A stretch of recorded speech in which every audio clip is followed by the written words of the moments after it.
So we're going to start with what's called the Wilson interval.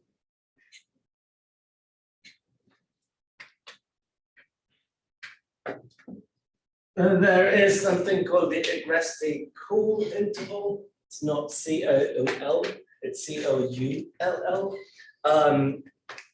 That sort of goes from what Wilson interval talks about. So instead of using p hat, which is the proportion, sample proportion, what Wilson suggested is we can take p hat and multiply it by n over n plus z squared alpha over 2 plus 1/2 z squared alpha over 2 over n plus z squared alpha over 2. It seems like a very, very large expression, but it's not. If you think of the terms that are inside parentheses as weights, call it W1 and W2, we all know what a weighted mean is, correct? What? A weighted mean, weighted average. Yes? You just multiply by weights and you get a value for whatever parameter that you have, or statistic. This is exactly the same. What we are doing is we are taking a bit of the sample proportion and bit of half. Why? Half is right in the middle, 50-50. Yeah. Is the Z supposed to be the B like it is and the other stuff that we've been learning? Or is it the Yes, it's the B star. Okay. Yeah. Just making B sure. star. It's just B star alpha over 2. Okay. That we got from normal distribution, one and the same. So even though with the tests and confidence intervals, the book uses B star alpha and B star alpha over 2, when it comes to this part, they used Z star alpha over 2, but they're one and the same. You get it from normal distribution. So what we're trying to do is sort of doing a balancing act between the sample proportion and 50-50. If someone asked you, well, what do you think is a good guess for a probability or something, you'd say there's a 50-50 chance. Yes, without observing anything. So that's what Wilson proposed. There is an article on this. You can look at that. We can also rewrite this expression if we change p hat. P hat is simply b divided by n. Yes, or x divided by n. B is nothing but x, the number of successes, multiplied by n over n plus z squared alpha over 2. Plus, you can move that 2 up here. 1/2 times z squared alpha over 2 is the same as z squared alpha over 2 divided by 2. Move it to the numerator and divide by n plus z squared alpha over 2.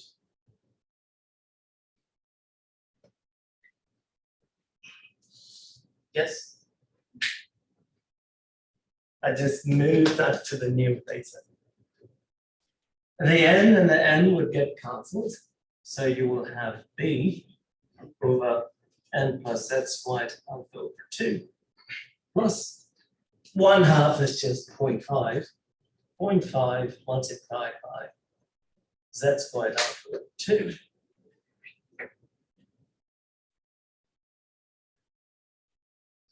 divided by n plus z squared alpha over 2. Why did you write this in the numerator? I'm just moving, flip and multiply. So what is 1 over 2 times 3? I can write this as 3 over 2 over 1. Algebra.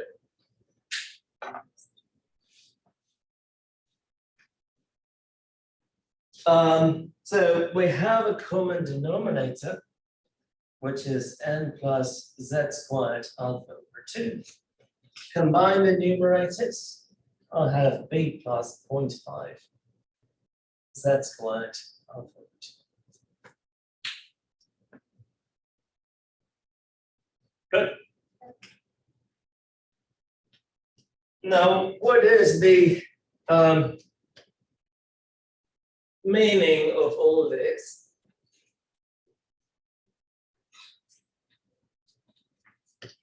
Suppose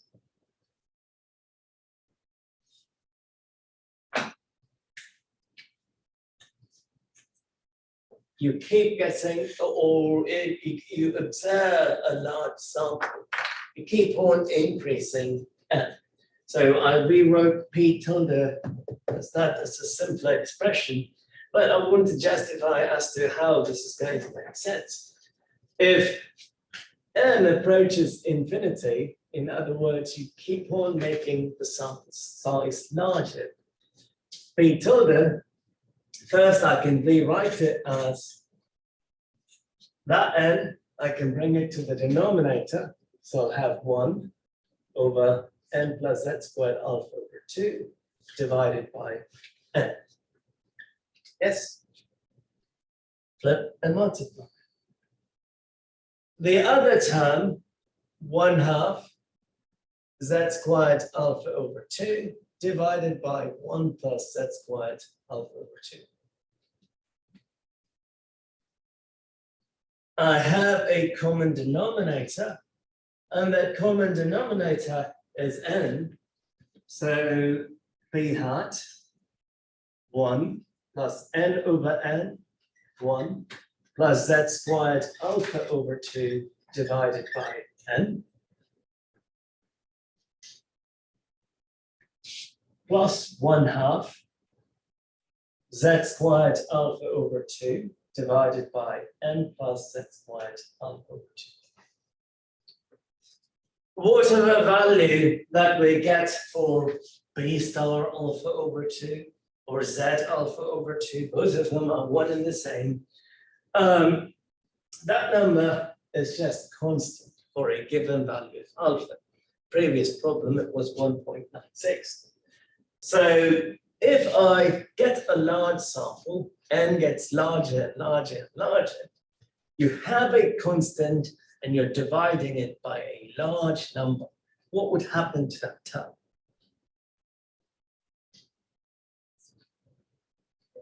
It'll get smaller. So as n approaches infinity, that will go to 0. Yes? And that n is going to be significantly bigger than z squared alpha over 2, constant divided by n, so that entire term will go to 0. Correct? So if that goes to 0, we'll have 1 over 1 plus 0, which is just 1. So as n approaches infinity, p tilde will approach p hat. We know p hat is nothing but the large sample estimate for p.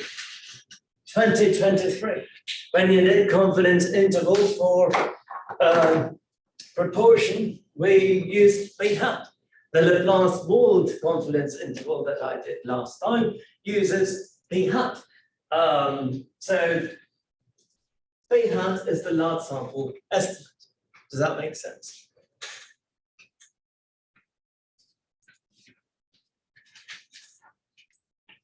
So what we found here, p tilde,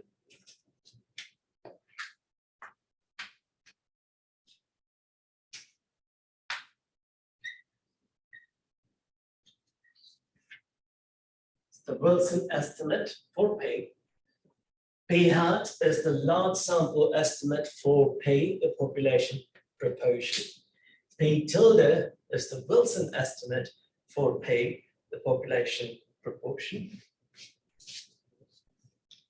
And I derive that expression Now, in order to form an interval, we need the margin of error, and margin of error is the product of the critical value and the standard error. Can I erase this?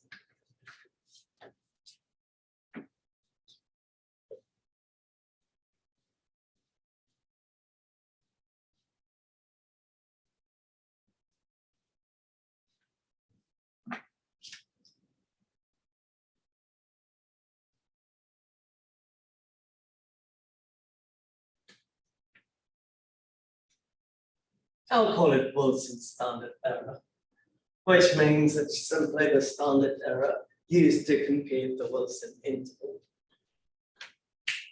If you recall, for the Laplace Ward case, we had p hat times 1 minus p hat divided by n, and we took the square root of that. Yes. So here, what did we do with the Wilson estimate? The Wilson estimate simply found the average between p hat and 1/2, correct? So, same logic.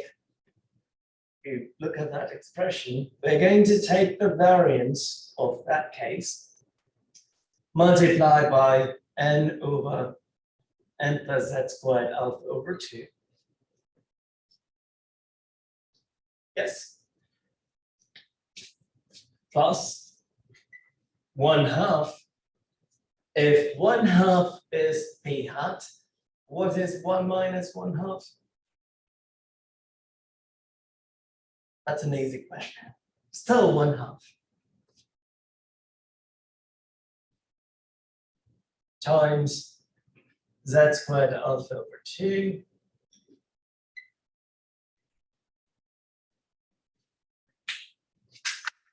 divided by n plus z squared alpha over 2. Good.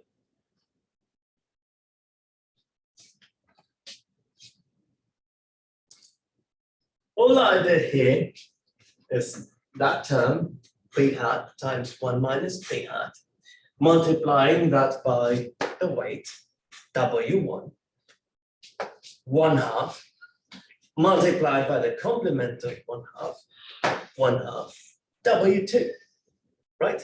So instead of weighting the estimates, I simply weighted the variances. Good.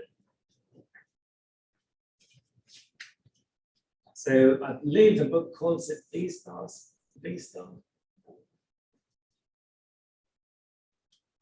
Well, there is one thing missing. What is missing? If you look in the denominator over here, there is n, but that n is missing, correct? You can't include those two because those correspond to W1 and W2. So we've got to divide this by n.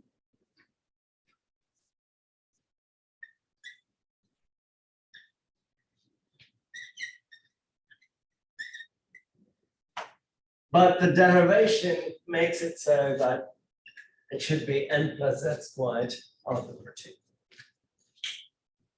Good. Yes, no, maybe. If that is the variance, how do we find the standard deviation? The standard deviation would end up becoming the standard error. Let's see. How do we find the standard deviation if we know the variance? Take the square root. Take the square root. So the Wilson standard error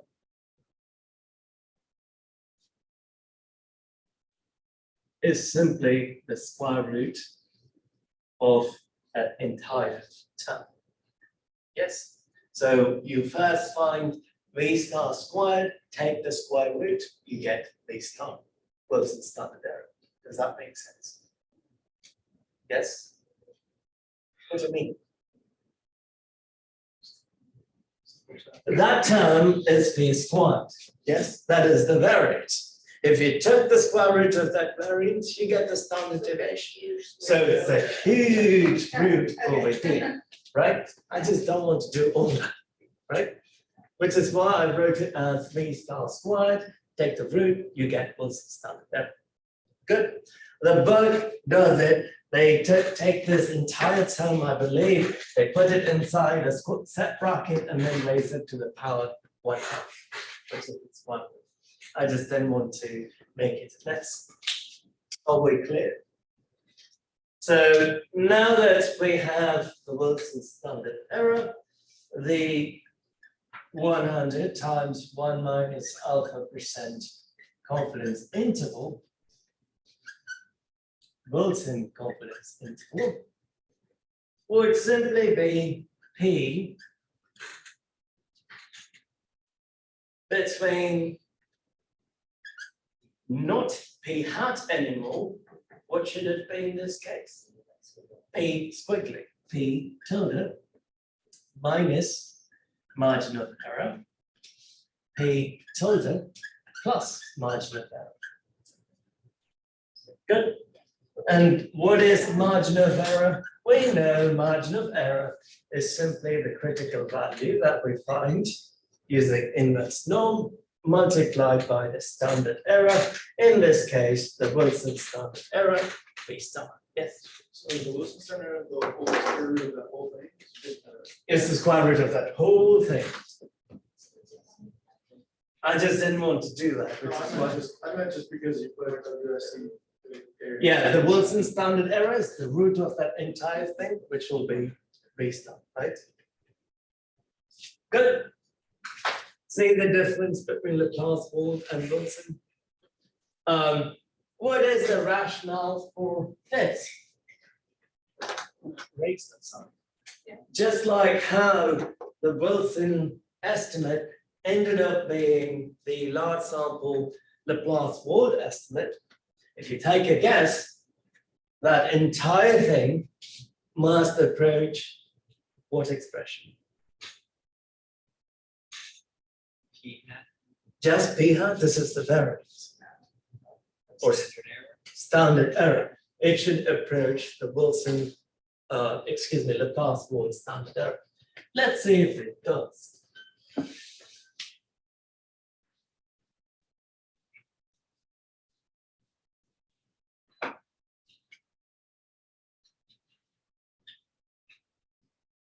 That's what we have, and same logic as last time.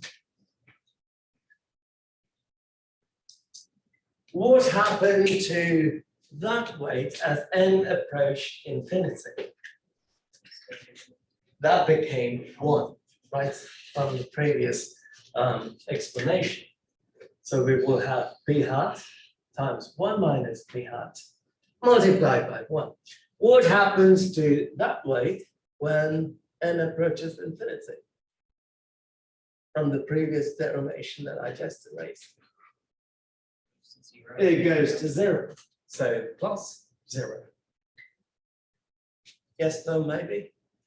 And that would equal to p hat times 1 minus p hat over n plus z squared alpha over 2.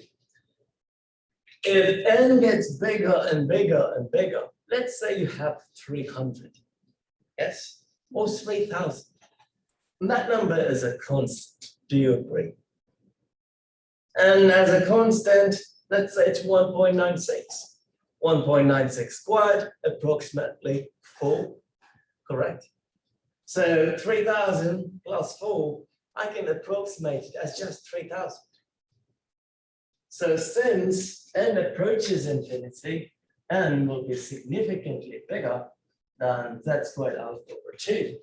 So p star squared would end up approaching p hat times 1 minus p hat divided by n. Whether you have that z squared alpha over 2 or not, it wouldn't matter, because theoretically, as n approaches infinity, that term is going to be significantly larger than that term, so that becomes useless. Good? Theoretical. If I took the root on both sides,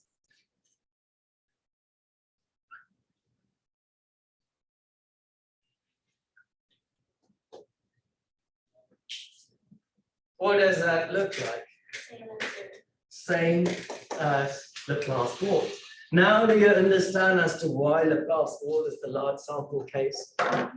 And when you did 2023, anytime you did that confidence interval for proportion, they imposed conditions such as NB has to be greater than or equal to 5, NQ has to be greater than or equal to 5, and those things typically happen when the sample size is greater than or equal to 30 or so, and that will guarantee or not guarantee, will make the assumptions true and make it large sample. So that's the large sample case. The non-parametric case, when you have a small sample, Wilson is better. Good. The other interval is the Agresti-Coull. I'll go over that very straightforward. And then there's the Klopper interval, which I'm not going to cover here because it's a bit more complicated.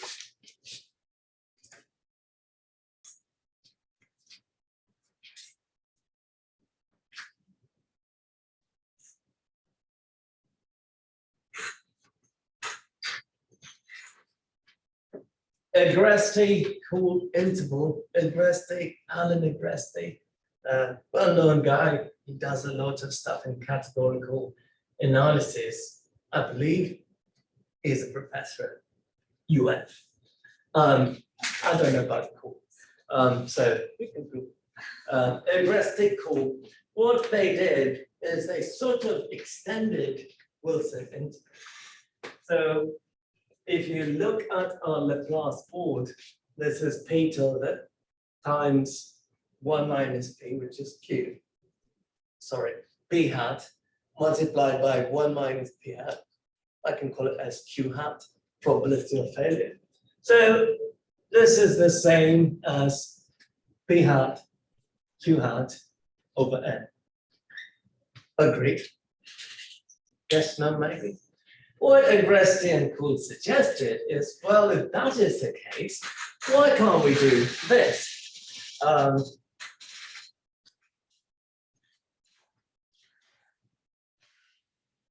We can take P tilde, probably run out of space, P tilde minus critical value times the standard error. Only this time, instead of using P hat, we'll simply use P tilde and Q tilde.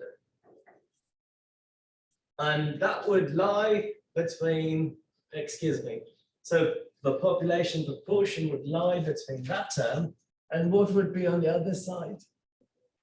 We just changed that by plus.